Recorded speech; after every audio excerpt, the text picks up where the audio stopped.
तो नमस्कार, मोर नाम हेमंत जाली। मुझे 90% ब्लाइंडनेस मोर डिसेबिलिटी। तो आज हूँ वर्ल्ड हेल्थ डे।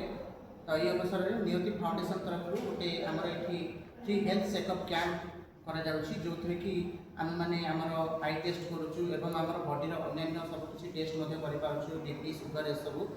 तो सब इंस्टीट्यूट मानक एमती हवा दरकार एमती गोटे कैंप जहाँ द्वारा पिला हेल्थ केयर नहीं पारे आउ निज हेल्थ माने सचेतन पारे।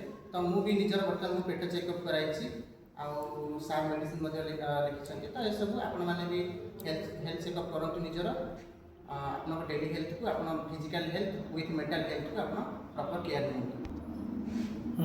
तो ये जो आम फ्री हेल्थ चेकअप कैंप जो करा नियति फाउंडेशन तरफ करा मो सहित मोर अन्य सांग निजर हेल्थ चेकअप कर। तो से थैंक यू नियति फाउंडेशन ये गोटे अवेयरनेस कार्यक्रम कर। धन्यवाद।